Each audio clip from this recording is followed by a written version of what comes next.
Six Flags Great Adventure is a fantastic park, and Holiday in the Park is one of the best times to visit. While a handful of the park's most popular coasters are closed, they still have a robust ride lineup. Most queues will be minimal, and the park has some beautiful light displays.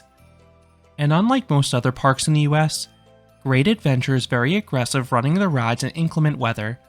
I'll explain why all of this makes it arguably the best holiday event at a theme park in the Northeast. Before starting this video, I want to note that I already have a general review for Six Flags Great Adventure. This video specifically will cover everything you need to know before you visit Holiday in the Park. Six Flags first debuted Holiday in the Park at their original Over Texas park in the 1980s. By 2014, the chain offered the event at both their parks in Texas, both their parks in California, Six Flags Over Georgia, and Six Flags Mexico. All these parks had warmer climates. Between 2015 and 2021, Six Flags got far more aggressive. They expanded the season of several parks in cooler climates, adding Holiday in the Park in November and December. While the event was popular with those who went, attendance did not seem to be high enough to justify its return. This is why it's no longer offered at Six Flags New England, Six Flags America, Six Flags Great America, Six Flags St. Louis, and Frontier City. But ever since 2015, the chain has run Holiday in the Park at Six Flags Great Adventure in Jackson, New Jersey. This is despite temperatures consistently going below freezing. So why has the event remained at this park? Two big reasons stand out. One, Great Adventure is one of the highest attended regional parks in the United States. It is often the second most visited park in the Six Flags chain, even with them typically being closed January through March. Two, this park is very aggressive running rides in any weather. Many parks have minimum operating temperatures. Chains like SeaWorld and Cedar Fair typically stop running their rides when temperatures reach 40 degrees Fahrenheit. Great Adventure's weather policy is as follows. As long as there's no lightning and the park is making money, they will run nearly anything. I have seen this park run rides in torrential downpours. I have seen this park run things in sub-freezing temperatures. I've even seen this park run things in 50-mile-per-hour winds. And I've seen every permutation of this as well. The footage being shown on screen is a test train of Nitro barely making it over the camelbacks on a very cold and very windy day. Shout out to the park's maintenance department and operational department for making this a reality. If you want to visit on days with sub-freezing temperatures, two things to note. One, rides will be more temperamental. Even the usually super reliable B&Ms will start throwing more and more errors, but the maintenance staff will do their best to get them open quickly. There was one visit in particular where Superman was breaking down every 2 cycles. Most parks would throw in the towel, but maintenance kept on resetting the ride to keep it open for guests. 2. A few rides may need to front load. The two I most commonly see this done on are Nitro and Jersey Devil. While I do prefer those 2 coasters in the back row, I really cannot complain in these conditions. No other park in America would run coasters of this scale in those conditions. The one caveat though with this park's weather policy is that there needs to be people in the park.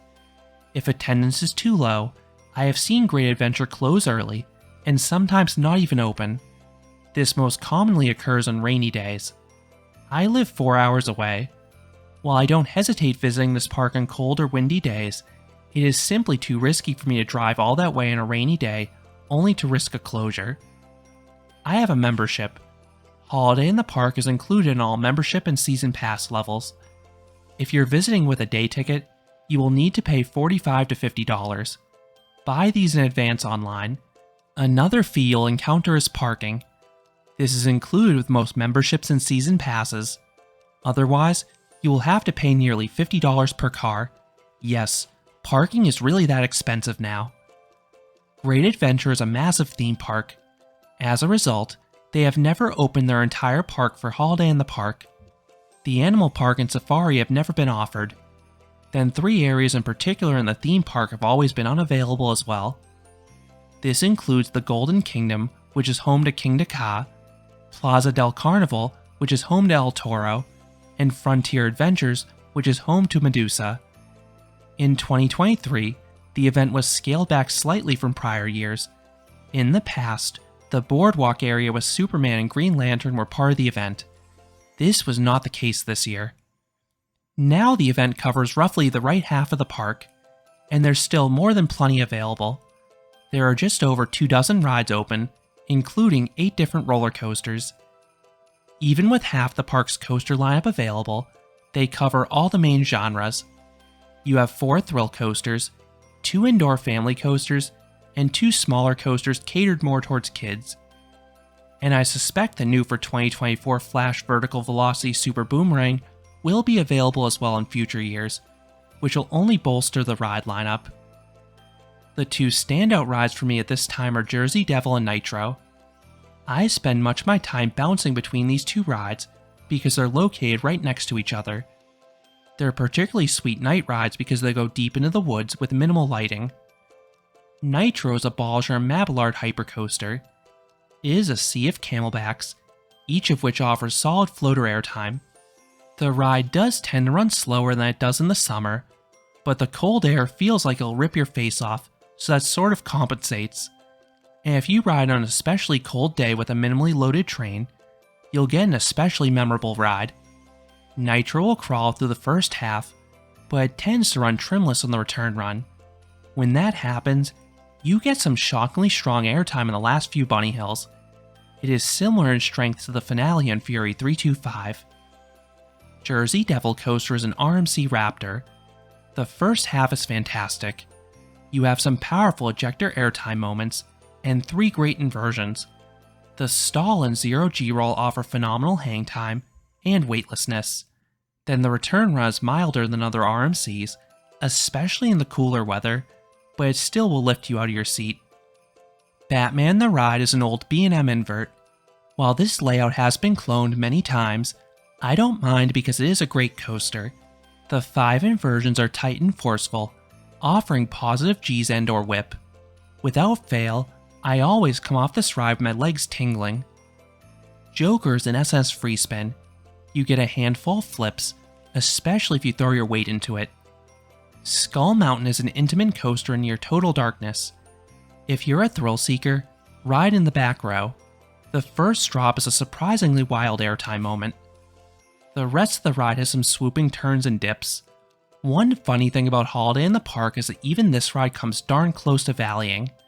That's because they do not heat the building, so it's just as frigid indoors as it is outdoors. Dark Knight is the other indoor family coaster. This is a mock Wild Mouse, and one of the better ones. It has minimal braking, so the laterals are strong. Then the darkened environment and small bits of theming enhance the standard layout. Harley Quinn Crazy Coaster is a Zero Tivoli coaster. This junior coaster is a comically long train, so if you ride in the back row, you can get some nice laterals on the first drop, but it's otherwise a fairly kid-friendly ride. Then Little Devil is specifically for the little ones. This Samperla Kitty Coaster is in the Junior Thrill Seekers area, which also has a cluster of smaller flat rides available. Adults will find several flat rides open. You have several spinning rides available. Then you also have 3 of the park's more popular thrill rides. You have Wonder Woman Lasso of Truth, the park's gigantic Zamperla pendulum ride. This is another one where the cold wind tries to rip your face off on the downswings. Then the max swings offer some sweet floater airtime. Cyborg Cyberspin is the park's ABC Tourbillon. This gyroscope ride is notorious for mechanical issues, but I think it runs the best in the winter. It has less downtime, and it tends to run a stronger program. From my experience, this ride flips more when it's minimally loaded, and at Holiday in the Park, it is highly unlikely you'll have a full load, so it's possible to get 10 to 12 flips per cycle. Simply put, this ride is a disorienting hang time machine. Sky Screamer is the park's tallest ride open at Holiday in the Park. This is a 242-foot or 74-meter tall Funtime Star Flyer. It's absolutely frigid up there, but the views are great, particularly at night with the lights on. If views are what you're after, the best option is the Skyway. Normally, this is a transportation ride between the lakefront and Frontier Adventures, but for Holiday in the Park, it operates on a round-trip basis. It's really magical once the sun goes down. Big Wheel is another good option for views most years. It is closed in 2023 for refurbishment, but it should reopen in future years with a spiffy new lighting package no less. The park also has one dark ride available in Justice League Battle for Metropolis. This interactive shooting dark ride is one of the few heated attractions at the park, and it's a really good ride too. There are a few animatronics, but it's mostly a screen-based shooter. The guns are responsive, the targets are plentiful, and the IP is well utilized. One ride I strongly recommend avoiding though is Douglas's Jolly Joy ride. This may be the single worst attraction in the history of amusement parks. It is a hay ride with absolutely no Christmas lights. You basically ride through the woods in complete darkness. There's supposed to be a sing-along to music from a cell phone, but that doesn't always work. One of my friends wrote it and the employee didn't get the passcode, so she had to awkwardly sing Christmas songs that she didn't even know. If that's not enough, the ride has a tendency to get stuck in the mud, causing operational delays, and that's on top of its already awful capacity. Beyond the rides, there's the holiday craze Mirror Maze. This is an additional fee though, and I've never done it because I've heard it's not all that great. In the past, the park featured a stage show called Frost. This was a great way to sit down and escape the cold, but this is no longer offered. Instead, the park is filled to midway with all sorts of character meet and greets, plus all these live musical performances. This really helps the ambiance. On top of this, the park is constantly playing Christmas music. However, they do have a tendency to play the same 5 or 6 songs on loop, so be prepared to have a few songs stuck in your head by the time you leave. Then the light displays are quite good. I particularly love the icy white and blue lights in Polar Point. Then the giant Christmas tree is a spectacle. It has a complex lighting package and has timed shows in the evening. Several food stands will be closed during holiday in the park, but the ones that remain open tend to have some special holiday meals and treats, and most of them are included on the meal plan, which is a bonus. And I find these tend to be better than the regular food items. If you don't have a meal plan, food is quite expensive.